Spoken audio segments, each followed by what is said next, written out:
in order to move to what other three panelists alluded to, and their definition of campus education. Good afternoon, everybody.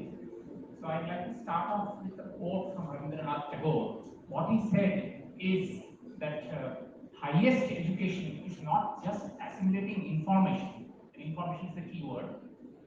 It is to live in harmony with all existence. So I think what he could fathom at that point of time, 40 years before the internet came, was the blended learning approach, hybrid learning. So that is another note here. I would like to introduce our organization, which is Quality Council of India, and we are under the Ministry of Commerce, and we have been formed 25 years back, so this is the 25th year, and we are in the space of third-party assessments and accreditation of institutions. So we have a couple of boards, which is the NABET, which is for the laboratories, which got very prevalent when you got your blood tested during the COVID period. All the labs in the country are accredited by NABET. We have another board, which is the NABH, the National Accreditation Board for Hospitals. Then we have a board for accrediting the conformity assessment bodies, NABCB, and we have NBQP, which is for quality promotion, and then we have special project groups for PAD division, which is for project analysis division, and project implementation division, as well as Z division, which is zero effect, zero defect division.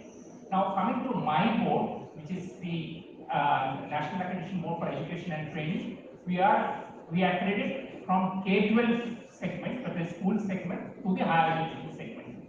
And our chairman is Mr. Adil Zainul Bhai, who is ex-MD of McKinsey, and he happens to be the chairman of CBC also, which is the Capacity Building Commission. And our Secretary General is Dr. R.P. Singh, who is the former Vice Chancellor of Sharda University.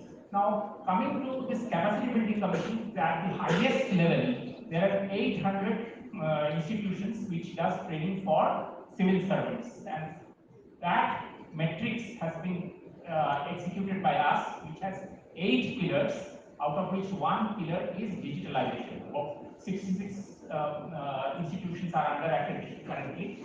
So from there on, it is on maturity assessment model.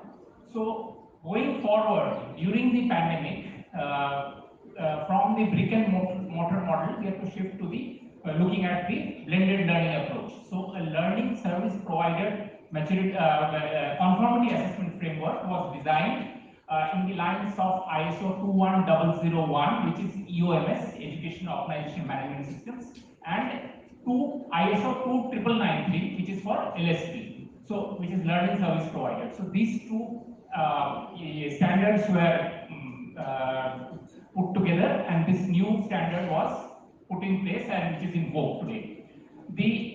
Further going forward, we felt that there is a need, because there are so many nuances of online learning, and with the coming in of AI-driven edtech tools. Currently, if you see the net, there are 9,000 edtech tools which are there, and out of the 100 unicorns, there are 10 unicorns in the space of edtech. So you know how much of this is getting popular, and it is all outcome driven, because the VCs who are putting money on this have showcased how the outcome has enhanced.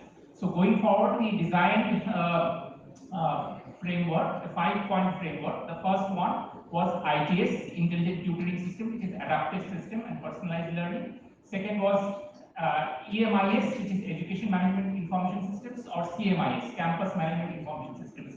Third one was RBL, which is Research-Based Learning, which allows the AI tool in research, which obviously is a focus for the NEP guidelines as well. And the fourth one was degree of automation, how much we want to automate this edtech tool for higher education systems. And the fifth and another important dimension was the trust, which has again 5 dimensions of IT security, accountability, transparency, and privacy. So we did a survey during the end of last year, which is 2021, and we found that the weightages of this should be 20% for first two, that is ITS and EMIS. The third one on the RBL, research-based learning, should be 30%, and the fourth and fifth one should be 15%. So this was the matrix, and we developed rubrics as well.